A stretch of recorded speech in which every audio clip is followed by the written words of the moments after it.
Olá a todos, meu nome é Clóvis Colares, eu sou médico de família e comunidade e sou preceptor da residência de medicina de família e comunidade aqui do município de Praia Grande. Atuo na USAFA da Guilhermina e a gente vai começar a falar um pouquinho hoje sobre o módulo de saúde no idoso. Nessa primeira aula a gente vai conversar um pouquinho sobre o conceito de saúde do idoso e também sobre a sua funcionalidade. A gente sabe que o Brasil, nos últimos anos, vem passando por um processo de envelhecimento populacional muito rápido. Estimativas do ano de 2015 mostram que o Brasil já tinha 29,3 milhões de idosos. Isso representava uma fatia de 14,3% de idosos na nossa população. Tá? E essa transição demográfica de envelhecimento populacional, ela traz consigo também uma transformação epidemiológica, uma transição epidemiológica porque começa a se tornar mais prevalente as doenças crônicas e, consequentemente, uma maior utilização dos serviços de saúde, né? Então, existe uma mudança também com o envelhecimento populacional, com o perfil de morbimortalidade da nossa população. E esse novo perfil, essas novas necessidades de saúde, elas vão ter que ser respondidas pelos serviços de saúde, entre eles a atenção primária à saúde, que é a porta de entrada, né, da rede de atenção à saúde aqui no Brasil. Um estudo do IBGE, do PNAD, ele mostra que a regra é que o nosso idoso aqui no Brasil, ele tem alguma doença crônica de saúde. Quando entrevistado, 53% dos idosos disseram possuir pressão alta. 35,1% dos idosos referiram possuir algum problema, alguma doença da coluna. 24,2% dos pacientes idosos disseram que tinha artrite, que tinha reumatismo. 17,3% dos idosos disseram que tinham alguma doença do coração e 16,1% dos idosos disseram que tinham diabetes, tá? E se a gente olhar para a última coluna, o que é que ele diz? Que apenas 22,6% dos pacientes idosos entrevistados não possuíam nenhuma doença. Então, a gente pode considerar que a presença de doença é a regra, né, na população idosa. Apesar de ser muito frequente a presença de doença na população idosa, praticamente 70% dos nossos idosos eles são totalmente independentes para o autocuidado. Mas 30,1% desses pacientes ele tem algumas dificuldades de realizar esse autocuidado e muitas vezes vão precisar de ajuda de pessoas para realizar o autocuidado. Depois que a gente para pensar sobre isso, a gente começa a se questionar. Se a presença de doença é a regra no paciente idoso, como podemos definir se um idoso é saudável ou não? Como é que a gente vai fazer isso no nosso dia a dia no serviço de saúde? Então, eu trouxe para a gente conhecer um pouquinho sobre esses conceitos de saúde na pessoa idosa. A gente pode considerar e dizer que um paciente é idoso quando ele é capaz de realizar suas atividades sozinho, de forma independente e autônoma, mesmo na presença de alguma doença.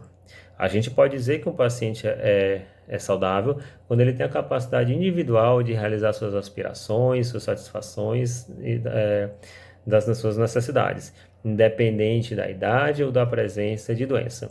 Então a gente percebe que, apesar da presença de doença, não é isso que vai determinar se um idoso é ou não saudável. E a gente começa a perceber que o que vai contar mais para dizer que aquele idoso é saudável é a sua capacidade funcional, é a sua funcionalidade. Mas então, o que é essa capacidade funcional e como é que a gente vai fazer para avaliar essa capacidade funcional dentro da atenção primária à saúde? Tá? Então, a funcionalidade do idoso ela é dividida em três tipos de atividades, que são as atividades avançadas, as atividades instrumentais e as atividades básicas de vida diária.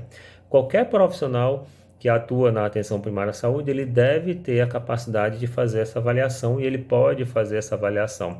Não é uma função específica do médico ou do enfermeiro. Qualquer profissional pode estar realizando e deve estar realizando essa avaliação da sua capacidade funcional. O idoso ele vai perdendo a capacidade funcional muitas vezes quando ele tem alguma condição crônica que ela não está sendo tratada, ou pegou alguma condição aguda, né, que foi um pouco mais grave, ou que não fez um diagnóstico precoce, um tratamento precoce e deixou alguma sequela. Então, quando o paciente vai perdendo função, a gente começa a suspeitar que ele tem alguma condição crônica que está descompensada e que a gente precisa então encontrar qual é essa condição e fazer o tratamento dessa condição. Quando ele vai perdendo função, ele primeiro perde as funções mais complexas, como as atividades avançadas. Depois que ele vai perdendo as atividades avançadas, ele começa a perder então as atividades instrumentais de vida diária e por último ele vai perdendo as atividades básicas de vida diária. 17,3% dos idosos do Brasil, eles já perderam algumas atividades instrumentais da vida diária. E 6,8% dos idosos do Brasil já perdeu as atividades básicas, alguma das atividades básicas da vida diária. Então, ele necessariamente vai sempre seguir essa ordem. Primeiro perde as atividades avançadas, depois as atividades instrumentais e depois as atividades básicas. Nós não podemos ter a ideia de que o idoso não é mais capaz de realizar essa atividade por causa da idade, né? A gente tem que tirar essa ideia da nossa cabeça e começar a pensar que ele está perdendo essas funções porque ele tem alguma condição crônica, né, que está fazendo com que ele perca essa função e que a gente precisa então encontrar, diagnosticar e fazer o controle dessa condição crônica. Em relação às atividades avançadas, então, o que seria? São as atividades relacionadas à integração social, englobando atividades produtivas, recreativas e de socialização. Por exemplo, um trabalho formal ou um trabalho informal que esse paciente idoso desenvolvia no passado, se ele ainda é capaz de desenvolver, né, no presente. Ele é capaz de dirigir um carro, de participar de atividades religiosas de forma ativa. Ele é capaz de organizar um evento, como uma festa de aniversário, um encontro com os amigos. Ele é capaz de usar a internet, né, acessar o Instagram, Facebook, tá? Então, é isso que são essas atividades que a gente vai tentar procurar se o idoso é capaz de realizar ou não. Só que essas atividades elas são individualizadas. Nem todo idoso teve a oportunidade de dirigir carro. Nem todo idoso teve a oportunidade de abrir uma conta no Facebook, abrir uma conta no Instagram, tá? Então a gente não consegue dessa forma criar um instrumento para generalizar para a população como um todo, porque cada idoso em relação às atividades avançadas aprendeu de uma forma diferente, tá? Isso é muito variável entre idoso, entre os gêneros e entre o local de onde ele mora e a cultura também, tá?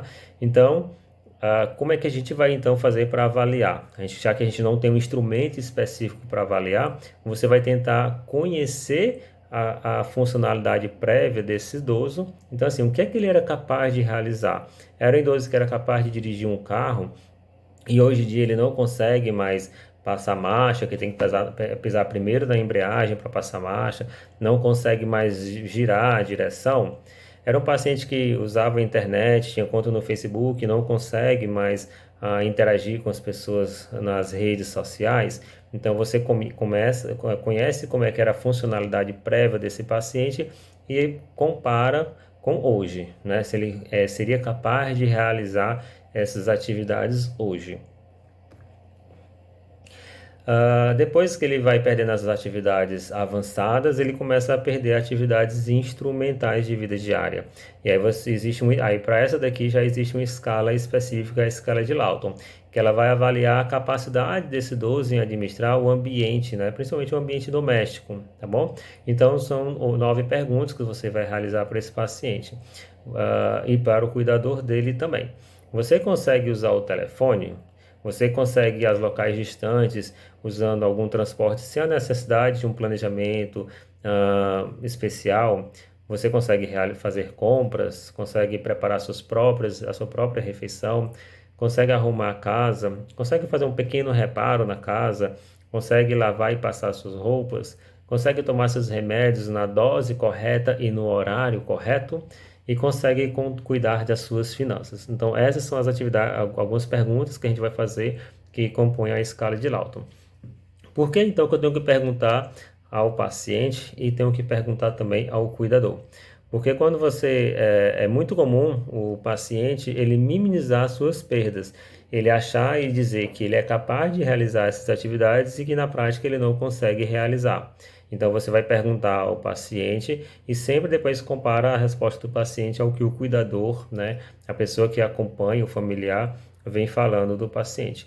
Por isso que é muito importante quando a gente vai fazer a avaliação do paciente ter uma pessoa próxima a ele, que conviva com ele, para a gente poder fazer essa comparação das perguntas.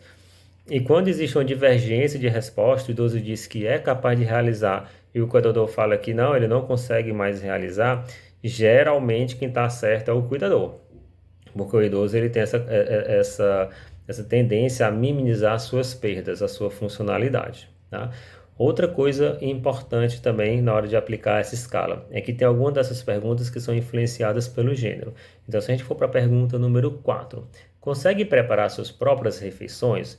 Quando a gente pergunta isso para uma idosa do sexo feminino, a gente acredita que a grande maioria das idosas, em algum momento, elas cozinharam, usaram o fogão, prepararam arroz, feijão, fritaram um bife, tá?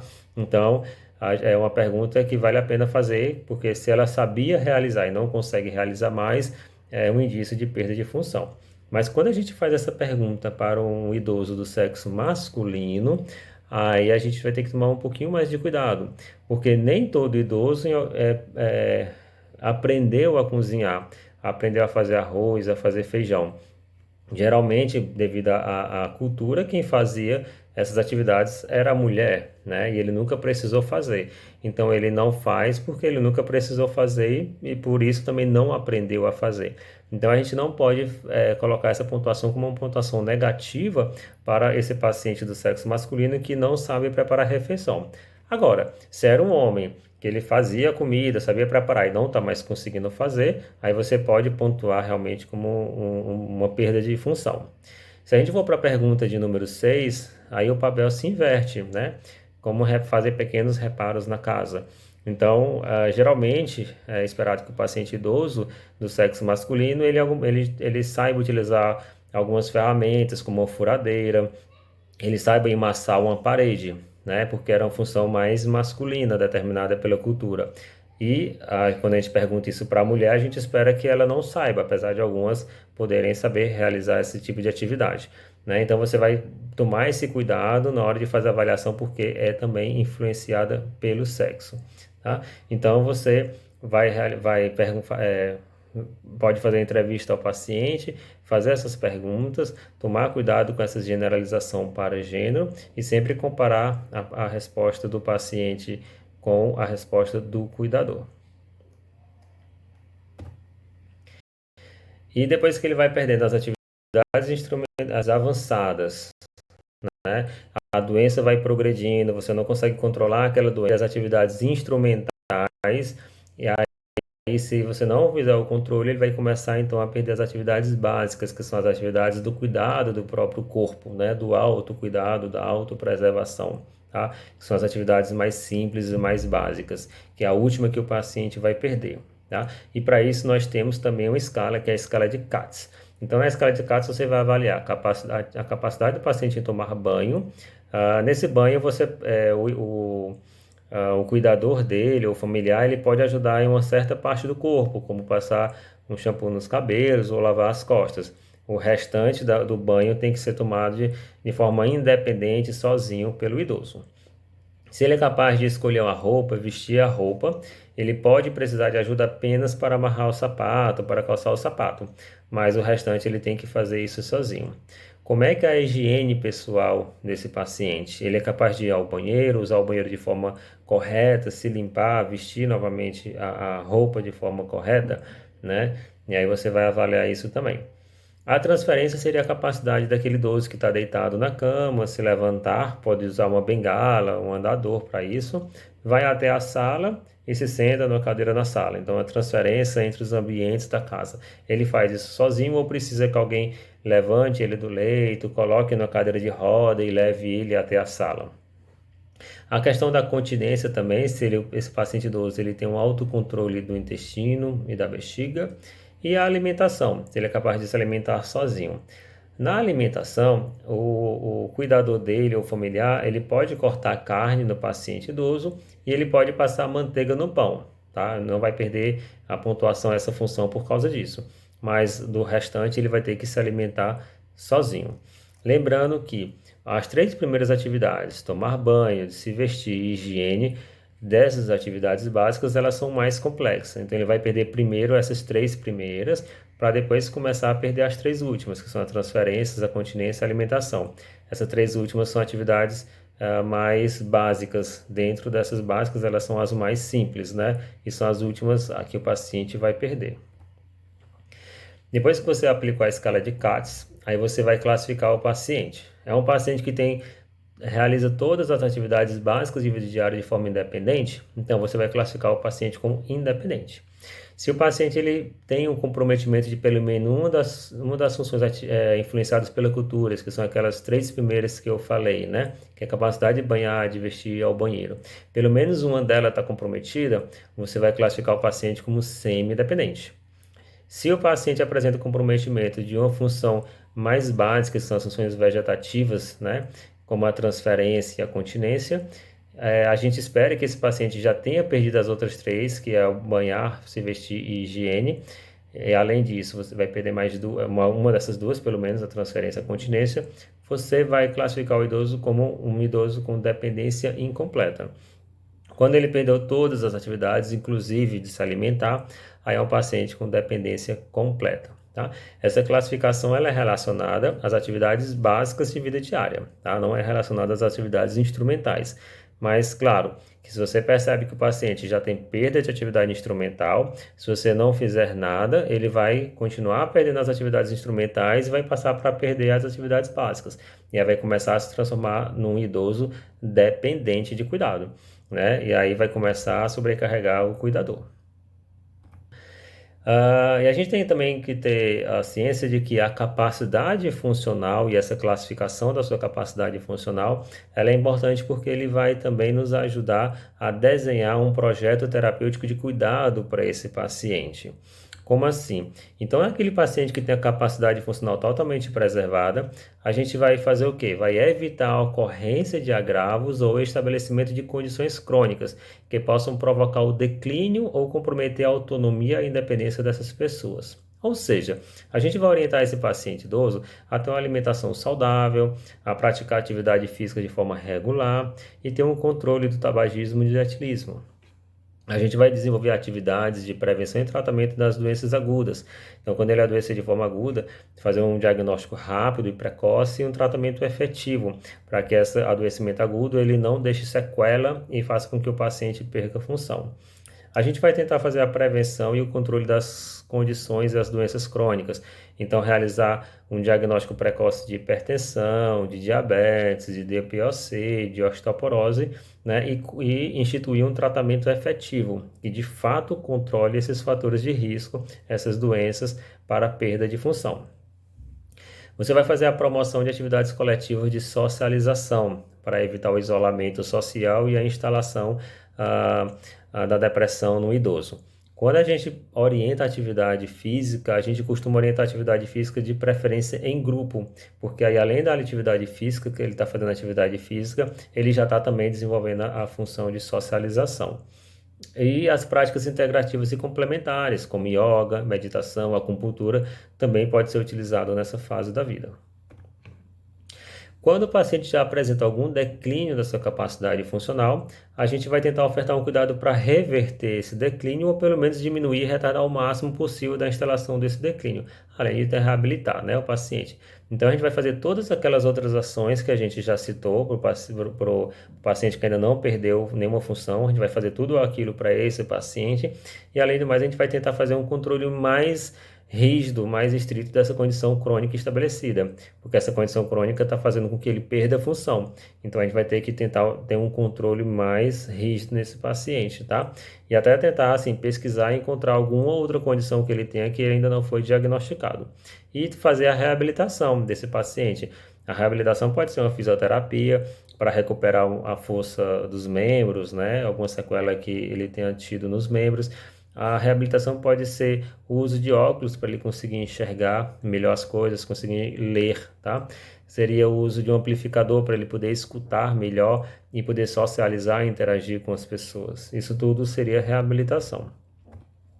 E a perda significativa da capacidade funcional. Quando é um paciente que já tem a dependência totalmente das suas atividades básicas de vida diárias, a gente vai fazer ações para garantir uma vida mais digna a esse paciente.